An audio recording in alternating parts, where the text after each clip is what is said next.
Assalamualaikum warahmatullahi wabarakatuh. Alhamdulillahilladzi nazzala al-furqana 'ala 'abdihi liyakuna lil 'alamin nadhira. Asyhadu an la ilaha illallah wahdahu la syarika lah wa asyhadu anna sayyidana Muhammadan 'abduhu wa rasuluhu alladzi la nabiyya wa la rasula ba'da. Amma ba'd.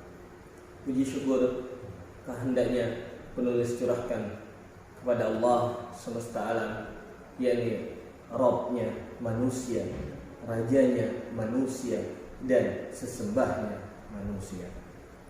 Tidak beranak dan tidak pula diperanakan, dan tiada satu pun yang mampu menandinginya. Dialah Allah yang Maha Esa atas segala karunia, nikmat yang luar biasa berupa nikmat iman, nikmat Islam, serta nikmat sehat lahiriah dan maupun batinnya, sehingga penulis mampu menyelesaikan pembuatan makalah ini yang insya Allah dibuat dalam keadaan iman dan dalam bimbingannya. Dan tak lupa salawat beserta salam kita semua sampaikan, curahkan kepada idola seluruh orang beriman yang telah membawa kita dari zaman jahiliyah ke zaman Islamiyah, dari zaman onta ke zaman Toyota. Siapa lagi kalau bukan Habibana wa Nabiyana wa Maulana Muhammadin sallallahu alaihi wasallam, beserta kepada keluarga, para sahabat, para tabi'in wal tabi'at, hingga kita selaku umat mudah-mudahan diberikan syafaat hingga yaumul qiyamah. Amin ya rabbal alamin. Perkenalkan, kami dari kelompok 3 dan saya Rasyid Janandi Pradika. Saya Helmi Yahya Ayasi. Pada kesempatan kali ini kami akan membahas salah satu tema dari tafsir ayatul ahkam. Dan dalam hal ini insya Allah kita akan membahas tema ar-riba jarimatun ijtimaiyatun khatiratun, yang bermakna riba merupakan suatu kriminal yang berbahaya di dalam masyarakat. Penasaran seperti apa? Yuk kita langsung cek. Baik, langsung saja kita mulai. Yang pertama yakni langsung kita masuk ke bab tahlil lafzi, yakni analisis perkataan. Kalimat pertama yakni ar-riba fil lughah, secara bahasa yang maksudnya adalah bertambah. Bertambah suatu barang jika bertambah dikatakan riba. Itu secara bahasa, dan secara istilah riba yaitu penambahan yang diambil oleh pemberi pinjaman dari peminjam sebagai ganti jangka waktunya. Itu tadi ar-riba. Nah, kemudian kalimat kedua yaitu yatakhabbatuhu, ya. Yatakhabbatuhu di sini artinya kerasukan, ya. Atau bisa dikatakan ayat, ya. Nah, ya, yang maksudnya yaitu orang yang memakan harta riba nanti akan dibangkitkan dari kubur dalam keadaan tidak tenang, ya, seperti itu. Itu tadi yatakhabbatuhu. Kemudian almas, ya. Kata ketiga almas, yang dimaksud ialah gila, ya. Almas yaitu gila, majnun, ya. Kemudian arabi, yang keempat yaitu al-mau'izah, bermakna ya, nasihat, ya. Mau'izah itu maksudnya adalah nasihat, yaitu mengingatkan pada kebaikan yang menyenangkan hati kita semua. Ya, kemudian berikutnya yaitu yamhaqu. Kata yamhaqu di sini bermakna mengurangi, ya, mengurangi maksudnya orang yang memakan harta riba itu pada hakikatnya itu apa? hartanya berkurang dan keberkahannya akan hilang atas ketetapan Allah Subhanahu wa taala. Kemudian kalimat yang keenam di tahlil lafzi, wa yurbis sadaqat, yang maksudnya bertambah. Jadi sebaliknya, orang yang melaksanakan sedekah pada hakikatnya hartanya bertambah dan Allah melipat gandakan pahala di akhirat. Ya. Kemudian asil, tahlil lafzi kata yang ketujuh, bermakna yaitu dosa yang banyak, itu asil. Maksudnya dosa yang banyak di sini orang yang melakukan maksiat. Orang yang melakukan maksiat secara berturut-turut.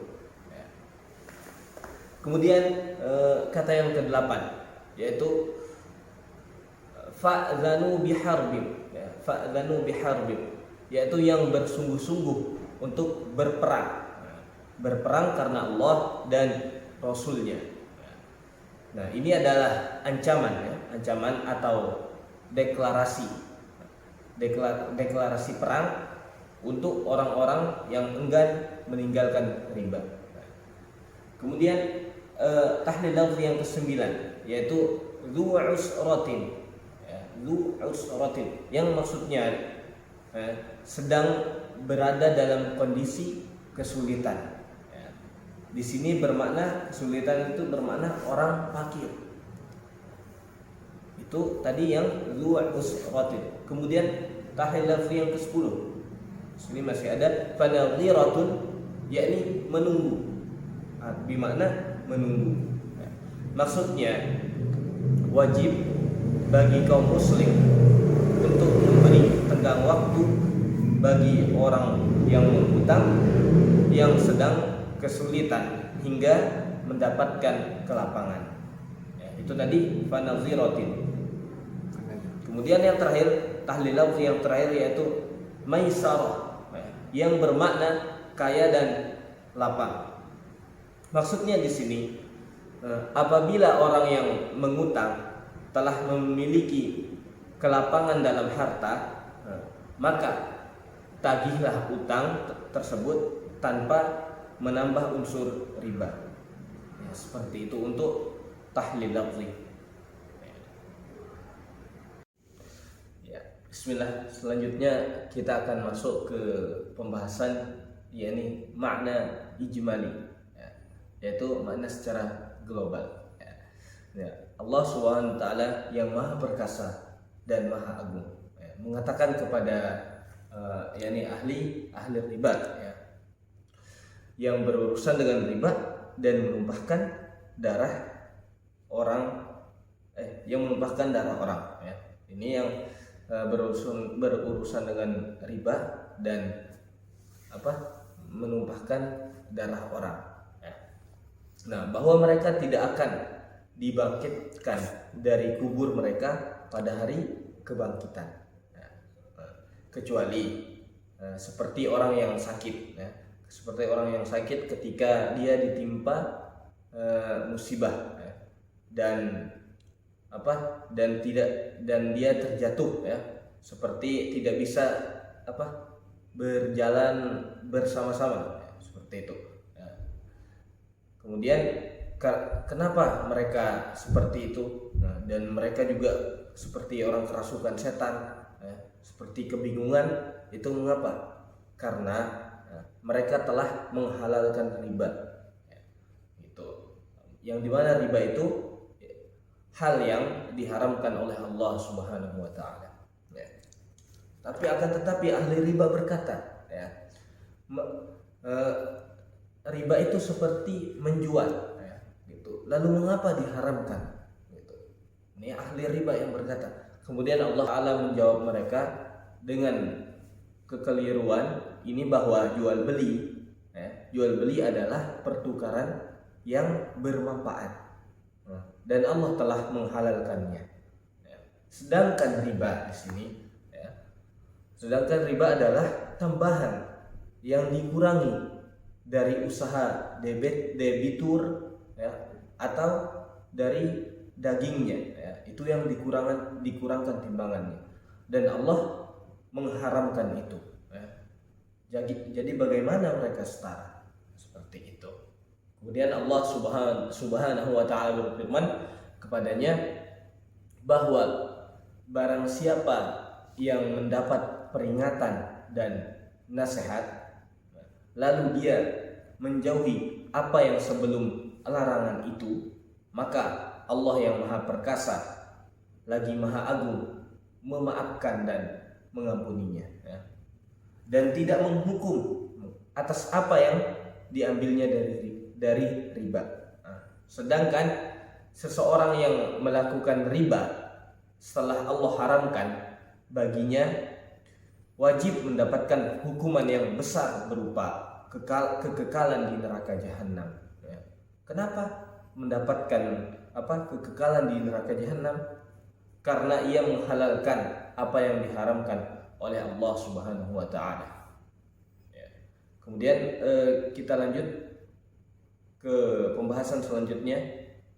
Saya akan melampirkan di sini nuzul Qur'annya, tentang asbab turun ayat yang berbunyi ya ayyuhalladzina amanu taqullaha wa dharu ma baqiya minar riba in kuntum mu'minin, ya, yang artinya wahai orang-orang yang beriman, bertakwalah kepada Allah SWT dan tinggalkan sisa-sisa riba jika kamu orang yang beriman, ya.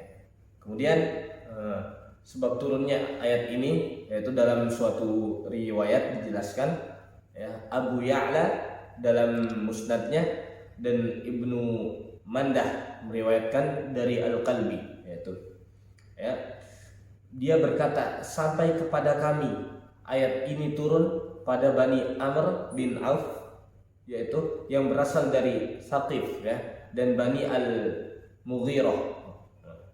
Kemudian ketika itu Bani Mughirah mempunyai hutang dari hasil riba kepada orang-orang Saqif, ya. Ketika Allah menaklukkan Mekah untuk Rasulnya, maka Allah membatalkan semua bentuk riba, ya. Kemudian keduanya berselisih dalam masalah pembayaran utang, gitu. Kenapa? Karena hasil riba mereka, gitu kan. Lalu mereka mendatangi Attaf bin Usaid, ya. Attaf bin Usaid yang ketika itu menjadi gubernur di Mekah, yaitu seorang Attaf bin Usaid, ya. Orang Bani Mughirah berkata, ya, mengapa menjadi orang yang paling sengsara karena riba, gitu. Sedangkan Rasulullah telah membatalkan riba dari selain kami, gitu. Bani Amr pun menyahut, kami telah berdamai dengannya dan telah sepakat bahwa riba kami dan seorang selain muslim adalah hak kami. Lalu Attaf mengabarkan hal itu kepada Rasulullah SAW. Lalu turunlah ayat ini dan ayat setelahnya, yaitu Ibnu Jarir meriwayatkan dari Ikrimah. Ayat ini turun pada orang-orang Saqif, ya, di antara mereka terdapat Mas'ud, Habib, Rabi'ah dan Abdul Ya'la. Kurang lebih seperti itu, ya. Mereka adalah dari Bani Amr dan Bani Umayyah. Ya, sekian untuk pembahasan asbabun nuzul.